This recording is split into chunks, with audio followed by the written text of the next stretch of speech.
Picture चालू करो बे। YouTube वाले स्टार टीचर्स जिनको कुछ जानना ना कौड़ी, कभी ब्लैक बोर्ड लेकर कुछ एक्सप्लेनर बनाते हैं, खाली व्यूज बटोरते हैं, उटपटांग ग्रैब्स लिखते हैं और उसके बाद से अपने आप को इतना महारथी समझने लगते हैं कि कुछ लोग उनको फॉलो करने लगते हैं उनके तमाशे की वजह से। और फिर वो जाकर जहां पर जो आता है वो बोलते हैं और उसके दम पर फिर वो पैसे वसूलते हैं, छात्रों से वसूलते हैं। ये सबसे बड़ी चिंता की बात है। बोल ये जो एक्सप्लेनर बनाने वाले यूट्यूबर्स हैं और जो शिक्षक हैं उनमें फर्क है। कहती है कि टीचर सबको कुछ आता जाता नहीं है। अच्छा तो तुम ही पढ़ाओ, हम लोग पढ़ने आ रहे हैं, पढ़ाओ। अभी मजा आएगा ना। पढ़ाओ कि 2000 के नोट में चिप लगा हुआ है, पढ़ाओ। पढ़ाओ कि कैसे तलवे चाटे जाते हैं, हम लोग भी आगे सीखेंगे। शिक्षक तो कह रही है कि इनको कुछ नहीं आता है। अरे कोई शिक्षक तलवे नहीं चाटता है।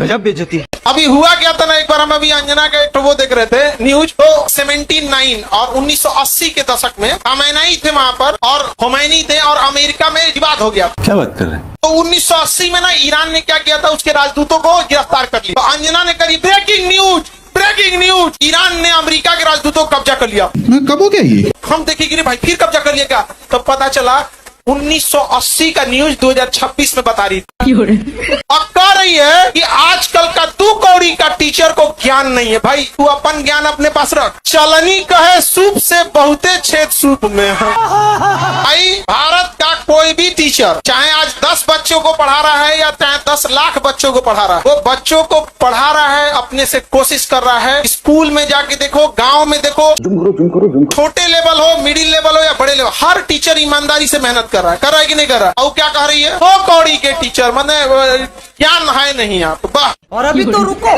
ये कह रही है कि सर अंजना ओम कश्यप को बोला ना हम लोग सम्मानित करेंगे।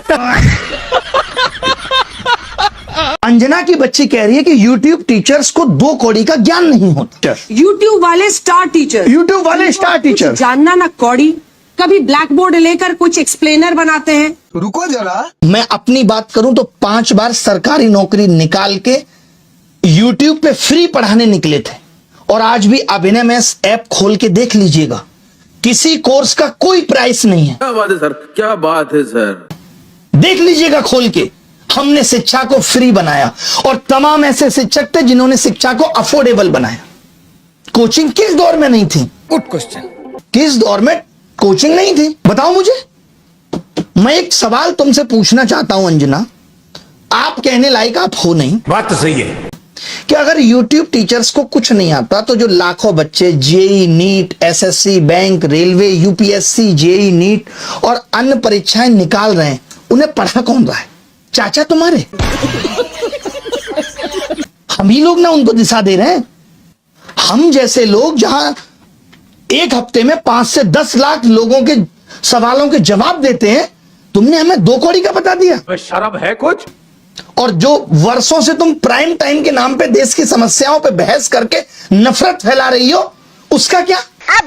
कभी पूछा तुमने बेरोजगारी पे सवाल? कभी उठाई तुमने 2020 में आई शिक्षक नीति अब तक क्यों अप्लाई नहीं हुई? पूछा जाके शिक्षा मंत्री से? हुई तुम्हारी हिम्मत? मैं नहीं बताऊंगा। पेपर लीक पे इतनी बहस हो गई, पिछले 1 महीने में जमीन पे क्या बदला? किया तुमने इसका एनालिसिस? Good question. लेकिन तुमको समस्या किससे है? ब्लैक बोर्ड पे पढ़ा रहा टीचर से है। और मैं कहूं जो तुम लोग ये टेलीप्रॉम्प्टर देख के स्क्रिप्टें पढ़ रहे हो, सही पकड़े हैं। हमको भी इससे समस्या है कि लिख कोई और रहा है और तुम सिर्फ पढ़ के ही नाम कमा रही हो। बात तो सही है। अगर स्कूल, कॉलेज, यूनिवर्सिटी इतने शानदार चल रहे हैं तो क्यों आ रहा है बच्चा यूट्यूब पे पढ़ने और क्यों कोचिंग की तरफ आ रहा है? Good question. पता है कि ये व्यवस्था उसे मजबूर कर रही है। स्कूलों में नहीं पढ़ाया जा रहा, स्कूल बंद हो रहे हैं। क्या बात कर रहे हैं? स्कूलों में एक शिक्षक है, महिलाओं के लिए टॉयलेट नहीं है स्कूलों में, क्योंकि हमारे देश के नेता प्राइवेट स्कूलों का उद्घाटन करने में बिजी हैं। ये बड़ी अच्छी बात कही आप। वो प्राइवेट एजुकेशन को प्रमोट कर रहे हैं क्योंकि वहां से पार्टी को चंदा मिलेगा। उठाया तुमने इन सब पे सवाल? तुमने तो सबको कह दिया, नाम लेके कुछ एक को कह देती जो लोग सच में धंधा कर रहे हैं। तो शर्म है कुछ? तो सब मेहनती शिक्षक, करोड़ों छात्र, सबका अपमान कर दिया। कोरोना में स्कूल बंद थे, किसने संभाली शिक्षा व्यवस्था? तमाम टीचर आए उस टाइम यूट्यूब पे। बात तो सही है। जिन्होंने लोगों की जिंदगी बदल के रख दी। तब करोड़ों बच्चों को शिक्षा तुम पहुंचा रही थी। कुछ भी आके बोल देना है, मजाक चल रहा है, माफी मांग लेना। क्या बात है सर, क्या बात है सर। या तो वेलकम पिक्चर में मजनू भाई ने पेंटिंग बनाई थी या हमारे बिहार के मुख्यमंत्री सम्राट चौधरी साहब की तस्वीर। मतलब इस तस्वीर को अगर पिकासो, लियोनार्डो या फिर विंसेंट देख लेते अभी मजा आएगा ना।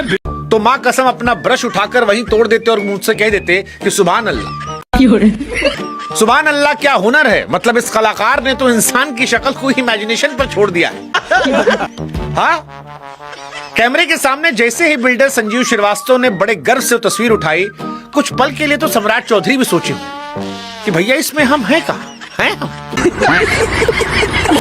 मतलब तस्वीर में चेहरा ऐसा है कि पहचानने के लिए आधार कार्ड, वोटर आईडी कार्ड और उसके साथ 2-4 गवाह भी चाहिए। हमारे जैसे लोग तो गूगल लेंस खोल खोल के चेक कर रहे थे कि भैया मैच कर रहा है या नहीं कर रहा है। लेकिन बिल्डर साहब की हिम्मत की दाद दी, जिस कॉन्फिडेंस के साथ वो तस्वीर पकड़ाई, कसम से कह रहे हैं इस कॉन्फिडेंस से या तो कुछ लोग शादी वादी में गाना गाते हैं। हाँ, मतलब इस लेवल का कॉन्फिडेंस अलग है, या कुछ लोग एक्टिंग कर लेते हैं। हाँ, फोटो में चेहरा ऐसा बना कि अगर नाम ना लिखा हो तो आदमी चिल्ला चिल्ला कहे कि हम नहीं हैं। लेकिन इस पेंटिंग को देखकर आम जनता पूछी कि भैया ये सम्मान था या पुरानी दुश्मनी निकाल रहे थे। और सम्राट चौधरी भी सोच रहे होंगे भैया दुश्मन कम थे हमारे, जो पेंटिंग के सहारे भी दुश्मनी निकाल लो। ये सब बिहार में का चल रहा है बाबू। बेटे को बीपीएससी पास कराने के लिए दरोगा जी ने जेडीयू नेता को दिए 40 लाख रिश्वत में। लौंडा पास नहीं हुआ तो पैसा मांगने गए, नेताजी ने चेक दिया, चेक हो गया बाउंस। फिर वो चली गई थाने में, रिपोर्ट करा दी कि भाई साहब 40 लाख रिश्वत दिया, लौंडा पास नहीं हुआ। फिर कोर्ट ने पूछा आप तो दरोगा, तुम्हारे पास 40 लाख आए कहां से? सही पकड़े हैं। बताओ जज साहब अभी कैसी बात करते हैं, 40 लाख तो बटुआ में दबा के रखते हैं, ऐसे अगर पल्ला झाड़ेंगे तो करोड़ों बरस जाएंगे। आप बताओ जो 40 लाख रिश्वत के दे रहे हैं अपने बेटे को, पहले इनका पर्पज क्या होगा? 40 करोड़ कम से कम बिहार की गरीब जनता से वसूलना, सब मिले भगत है। ये लेडी दरोगा भी बेईमान, इसका बेटा भी बेईमान, नेताजी भी बेईमान, और ना जाने बिहार में ऐसे कितनी नौकरियां बेची जा रही होंगी। का कारण नरेंद्र मोदी है। देश देख रहा है एक अकेला। बलात्कारियों को धड़ाधड़ बेल दिलवा रहा है तो लेने के देने पड़ गए। एक अकेला अपने दोस्तों को 1 रुपए में 1000 एकड़ जमीन बांट रहा है। एक अकेला पेट्रोल और डीजल को 100 रुपए से पार भेज रहा है। ये तो धोती खोल रहा है। एक अकेला पेपर पर पेपर लीक करवाया जा रहा है। एक अकेला अपनी गाय माता को सर्टिफिकेट देकर कटवा रहा है। एक अकेला भ्रष्टाचारियों को मुख्यमंत्री बनवा रहा है। एक अकेला किसानों को मरने पर मजबूर कर रहा है। एक अकेला सरकारी स्कूलों को धड़ाधड़ बंद करवा रहा है। इस सज्जन को क्या तकलीफ है भाई? एक अकेला कभी करेंसी के नाम पर तो कभी सिलेंडर के नाम पर देश की जनता को लाइन में लगवा रहा है। एक अकेला भारतीय रुपए की कीमत पाताल लोक से भी नीचे पहुंचा रहा है। एक अकेला देश की लंका लगवाया जा रहा है, लेकिन अंधभक्त कहते हैं मेरा बाप मोदी है। पहले आप इन मोहतरमा को सुनिए। स्टार टीचर्स, यूट्यूब वाले स्टार टीचर्स जिनको कुछ जानना ना कौड़ी। अब मैं आपको बताता हूँ कि 2 कौड़ी के टीचर कौन हैं। क्या बात कर रहे हैं? 2 कौड़ी के टीचर है खान सर, जिनकी वजह से बिहार में उनके हॉस्पिटल में 7 रुपए में ब्लड टेस्ट हो रहा है, 25 रुपए में एक्सरे हो रहा है और 35 रुपए में ईसीजी हो रही है। क्या बात है सर, क्या बात है सर। 2 कौड़ी के टीचर है अलग पांडे सर, जिनकी वजह से इन लड़कियों को पानी की सुविधा मिल गई है और इनको फ्री एजुकेशन मिल रही है। बात तो सही है। 2 कौड़ी के टीचर है वो लोग जिनकी वजह से लाखों लोग हैं उनका सपना पूरा हो रहा है। और अब मैं बताता हूँ कि कौन है ये महान लोग। ये ऐसे महान लोग हैं क्या? जो कि किसी व्यक्ति के मरने से पहले उनको श्रद्धांजलि दे देते हैं। ये ऐसे ही लोग हैं जो जिन्होंने कहा था कि 2000 रुपए के नोट में चिप लगी हुई है। अच्छा ये वही लोग हैं जिनकी वजह से भारत 180 देशों में से 157वें स्थान पर है प्रेस फ्रीडम इंडेक्स पर। अब आपको ये तय करना है कि कौन 2 कौड़ी का है और कौन महान है। भारत का प्रमुख मीडिया, जिसको भारत के संविधान के अंदर 4था स्तंभ का दर्जा दिया गया है, इसका काम है देश के अंदर जो भी गलत हो रहा है उसके खिलाफ आवाज उठाओ बिना डरे। सही पकड़े हैं। लेकिन नहीं, इन्होंने क्या अपना लिया है कि जो गलत है उनसे हम पॉकेट मनी लेंगे और अब उनके खिलाफ बोलने के लिए हम क्या करेंगे, मुंह पे टेप लगा लेंगे। पॉकेट मनी की। शाबाश बेटा। तुम्हें तो फुर्सत नहीं है ना इस बात से लेके कि मेलोडी इतनी चॉकलेटी क्यों है। तुमने तो अपने पापा मोगली से पॉकेट मनी ले ली है। बात तो सही है। अब हमें तो बच्चों के भविष्य की चिंता है ना, तुम तो पढ़े लिखे हो नहीं। क्योंकि अगर तुम्हारा इंटरव्यू में एक यूपीएससी की तैयारी करते हुए बच्चे से करवा दूं ना, तो वहां से तुम ठीक से क्वेश्चन नहीं कर पाओगे इन बच्चों से। क्या बात है सर, क्या बात है सर। तुम्हारा काम क्या है? बस 2 आदमी इधर बैठाओ, 2 आदमी इधर बैठाओ, दोनों को लड़वा दो। ये तो करते हो तुम सब। अगर महंगाई बढ़ती है तो उसके तुम ये नहीं बताओगे क्यों बढ़ रही है, तुम बस इतना बताओगे अगर ऊपर ऊपर से देखा जाए तो कोई फर्क नहीं पड़ता। अरे यार थोड़ी तो शर्म कर लो। तुमने अपने आधार कार्ड में नाम चेंज करवा लिया पापा का, तो मैं क्या करूं? तुमने अपने पापा की जगह मोगली का नाम लिखवा लिया। गजब बेइज्जती है। हमारा तो सिंपल है, जो सच है उसके लिए खड़े रहेंगे। और ये जवानी हमें किसी नेता की रैली में तालियां बजाने के लिए नहीं मिली है। जो गलत है उसके खिलाफ खड़े होंगे, चाहे वो मोगली जी हो चाहे कोई भी हो। समझ आई मेरी बात? तो फालतू टीचर्स पे उंगली उठाना बंद करो। ये शिक्षक ही हैं जो आज तक सही और सही के लिए अड़े रहे हैं। ये बड़ी अच्छी बात कही है। लड़े रहे हैं, ओके? और आइंदा फालतू नहीं बोलिएगा, वरना एक आंधी उठेगी, आंधी तूफान आएगा शिक्षकों का। अरे बड़े खतरनाक लोग। बात ले देकर क्या होती है? क्या कि अगर मोदी जी नहीं होते तो क्या होता, और उसके फायदे बताए जा रहे। ओके, अगर 2014 में नरेंद्र मोदी भारत के प्रधानमंत्री न बने होते तो आज का भारत कैसा होता? अभी बता दे भाई, अभी बता दे। अगर कल्पना की जाए तिहाड़ी तो पेपर लीक नहीं हो रहे होते। सच्ची? हम लोग रुपए की ये हालत देख के रो नहीं रहे होते। तो लेने के देने पड़ गए। और तो और हम इस Trump yes your friend only के नखरों का बोझा ढो नहीं रहे होते। और सबसे बड़ी बात, कल्पना, अगर हम फिर से बोला, कल्पना कीजिए, अगर हम कल्पना करें तिहाड़ी तो दूरदर्शन पे खड़े होकर इस तरह ज्ञान नहीं दे रहा होता। आप